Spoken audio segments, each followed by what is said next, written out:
Examiner हद मार के इनमें कैसे पूछ सकता है। All in one is one of the best book for English. अगर क्वेश्चन तुमसे प्रेजेंट टेंस में पूछा है तो प्रेजेंट टेंस में आंसर करो। Guys, this is Bhavya Gupta and I am back with another video. तो आज के हमारे वीडियो का टॉपिक होने वाला है कि 12th बोर्ड्स इंग्लिश के पेपर के लिए सबसे बेस्ट स्ट्रेटेजी क्या है, सबसे बेस्ट फॉर्मूला या तरीका क्या है जो तुम अपने 12th की इंग्लिश पढ़ने में लगा सकते हो ताकि तुम्हें वो इफेक्टिव और एफिशिएंट रिजल्ट अचीव करके दे। अब यार मैं तुम्हें आज वही फॉर्मूला और वही स्ट्रेटेजी मैं तुम्हें आज बताने वाला हूँ। अब मैं कौन होता हूँ ये बताने वाला। I am Bhavya Gupta, I am 18 years old. मैंने अपने 12th इंग्लिश बोर्ड्स के पेपर में 88% अचीव किए थे। हाँ यार देखो, इंग्लिश में मार्क्स अचीव करना थोड़ा हार्ड होता है 12th में। 10th 11th तक तो भाई ये होता है कि हम कर लेते हैं कैसे भी, इंग्लिश नहीं लगती। पर 12th में ऐसे बहुत सारे नए टॉपिक आ जाते हैं, बहुत सारी ऐसी नई नई चीजें आ जाती है जिसके ऊपर तुमने शायद से आज तक कभी वर्क नहीं किया होगा। तो मैं उसी को एक आसान करने की स्ट्रेटेजी और एक तरीका बताऊंगा। So let's get started. तो यार सबसे पहला हम स्टार्ट करते हैं टेंसेस से। यार देखो 11th तक टेंसेस इतने मैटर नहीं करते क्वेश्चंस में, हम कैसे भी लिख देते थे और वो टीचर अप्रूव कर देता था। पर 12th में हमारा टीचर चेक नहीं करेगा हमारी आंसर शीट, जो एग्जामिनर बैठा होगा वो चेक करेगा। तो मैं तुम्हें यही कहूंगा, टेंसेस का इतना लोड मत लेना। बस ये जरूर ध्यान रखना, अगर क्वेश्चन तुमसे प्रेजेंट टेंस में पूछा है तो प्रेजेंट टेंस में आंसर करो। अगर क्वेश्चन तुमसे पास्ट टेंस में पूछा है तो पास्ट टेंस में आंसर करो। और अगर क्वेश्चन तुमसे फ्यूचर टेंस में पूछा है तो फ्यूचर टेंस में आंसर करो। और उसमें भी तुम्हें इतना लोड नहीं लेना कि यार फ्यूचर में पूछा है तो कौन से हेल्पिंग वर्ब, कौन सी वर्ब की फॉर्म सब लगानी है। बस मैंने इतना ख्याल रखा था, अगर प्रेजेंट टेंस में कोई क्वेश्चन मुझसे पूछ ले तो मुझे इज एम आर इस्तेमाल करना है। पास्ट टेंस में कोई पूछे तो वॉज वर इस्तेमाल करना है।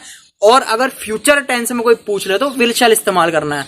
तुम भी बस इतना ही दिमाग लगाना बहुत होता है। अगर इतना भी तुमने कर दिया तो एग्जामिनर तुमसे इंप्रेस हो जाएगा और देख लेगा हाँ भाई बच्चे ने टेंसेस का ध्यान दिया है।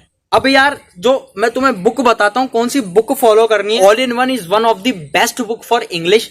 जी हाँ गाइज, ऑल इन वन सबसे बेस्ट बुक लगती है। अरिहंत पब्लिकेशन की आती है 12th बोर्ड्स इंग्लिश के पेपर में, सबसे बेस्ट बुक है।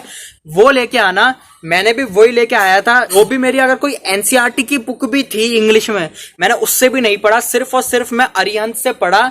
अरिहंत से भी बस मैं जो अगर कोई चैप्टर्स होते थे तो मैं उनकी समरी पढ़ता था। देखो यार अरिहंत में हर तरीके के क्वेश्चंस जो भी पहले एग्जाम में आज तक आ चुके हैं इंग्लिश के पेपर में, सारे तरह के क्वेश्चंस अरिहंत में है। और इंग्लिश का कोई इतना बड़ा सिलेबस नहीं है कि तुम्हें एक बार ही कवर होए पूरे साल में 2 बार। तुम आराम से इंग्लिश का सिलेबस करीबन भी तीन में मिनिमम कह रहा हूं, 3 बार तो तुम इंग्लिश का सिलेबस तुम कवर कर ही सकते हो। बस तुम्हें यह करना है कि अरिहंत के जितने भी पीछे के एग्जाम्पल्स है सॉल्व्ड वाले, मैं अनसॉल्व्ड की भी बात नहीं कर रहा हूं, सिर्फ जो सॉल्व्ड वाले एग्जांपल्स है, जो रीडिंग सेक्शन का मतलब जो लिटरेचर सेक्शन आता है जिसमें हमें चैप्टर्स दिए हुए होते हैं, वो हमें पढ़ के जाने होते हैं और एग्जाम में हमसे क्वेश्चन पूछ लेते हैं। अरिहंत के जितने भी पीछे के एग्जाम्पल्स है उन चैप्टर्स के सारे 2 या 3 बार कर लेना ढंग से। एग्जामिनर तुम्हें जितना भी घुमा सकता है उन क्वेश्चंस में, अरिहंत सारे तरीके के क्वेश्चंस है। तुम्हें जब तुम 2-3 बार करोगे तुम्हारे दिमाग में छप जाएंगे वो क्वेश्चंस, उनके आंसर्स के। एग्जामिनर हद मार के इनमें कैसे पूछ सकता है और मुझे किस तरीके से आंसर देना है। यही जो अब मैं तुम्हें राइटिंग सेक्शन का बताता हूँ। राइटिंग सेक्शन में जो डायरी एंट्री आती है, जो नोटिस आता है, जो लेटर आता है, जो नोट मेकिंग आती है, वो भी 8-10 तरीके फिक्स है कि एग्जामिनर इन 8-10 तरीकों में से ही पूछेगा। अगर डायरी एंट्री है, डायरी एंट्री में भी कोई 2 या 3 तरीके होंगे जो एग्जामिनर तुम्हें घुमा सकता है। और वो ऑल इन वन में सब है। तो जितने भी उसके सॉल्व्ड एग्जांपल्स है ऑल इन वन के राइटिंग सेक्शन के, सारे जितने भी है डिबेट वगैरह जितने भी है, सारे 2 या 3 बार कर लेना। तुम बस एक पैटर्न देख लेना कि हाँ भाई मुझे पहले इंट्रोडक्शन डालना है, फिर डेट डालनी है, फिर अपना एक कोटेशन डालना है, फिर मुझे बॉडी लिखनी है, एंड में मुझे ये डालना है। यार देखो तुम ये भी अगर देख लोगे और जो 4-5 जो लाइनें होगी, 4-5 जो इंपॉर्टेंट लाइनें होगी जो तुम्हारी राइटिंग सेक्शन के किसी चीज में जान डाल दे, बस उनको कॉपी कर लेना। कॉपी करने का मेरा मतलब है उनको एक बार याद कर जाना। 4-5 लाइनें महंगी जिसे हम लाइनें कहते हैं, भारी लाइनें जिसमें इंग्लिश के बढ़िया शब्द लिखे हुए होंगे और बढ़िया उसमें मीनिंग लिखा हुआ होगा वो एक बार लाइनें बीच बीच में अपने राइटिंग सेक्शन के कोर्स में डालते रहना, तुम्हें कुछ नहीं करना। और एक बार ये देख जाना, अगर डिबेट बोल रहे हो तो तुम्हें कौन से टेंस में लिखना है, अगर कोई तुम्हें और चीज डायरी एंट्री बोल रहे हो तो तुम्हें कौन से टेंस में लिखना है। तुम अगर ऑल इन वन के सारे क्वेश्चंस कर जाओगे पीछे के, तुम्हें पता लग जाएगा यार। अगर बाई चांस अगर हम एक डिबेट का टॉपिक ले, डिबेट में एग्जामिनर हद मार के कितना हमें घुमा सकता है, कितने नए नए तरीके से हमसे पूछ सकता है, वो ऑल इन वन में सब कुछ है। ऑल इन वन तुम पढ़ जाओगे, तुम्हें पता लग जाएगा यार अगर एग्जामिनर ने पर्टिकुलर टॉपिक हमें इस तरीके से लिखने को कहा है तो हमें किस तरीके से इसका आंसर करना है, वो तुम्हें सब कुछ मिल जाएगा। बस एग्जाम्पल्स 2-3 बार कर लेना, 3 बार इंग्लिश का कोर्स कर लेना, एग्जाम्पल्स पीछे के ढंग से कर लेना। मैं सच कह रहा हूँ गाइस, मोर देन 95% तुम ले आओगे। और ये ही मेरी स्ट्रेटेजी थी अपनी 12th इंग्लिश बोर्ड्स के पेपर में, और जिसने मुझे 88 दिलवाया। मेरा एंड में हल्का सा पेपर छूट गया था, इसकी वजह से मुझे थोड़ी दिक्कत हो गई। बाकी मैं सच कह रहा हूँ, भले से अगर नॉवल हो या कुछ भी हो, अगर तुमने पीछे के एग्जाम्पल 2-3 बार पढ़ लिए या कर लिए, मैं सच कह रहा हूँ आराम से अच्छा स्कोर कर जाओगे। कोई बड़ी बात नहीं है 12th इंग्लिश बोर्ड्स के पेपर में स्कोर करना।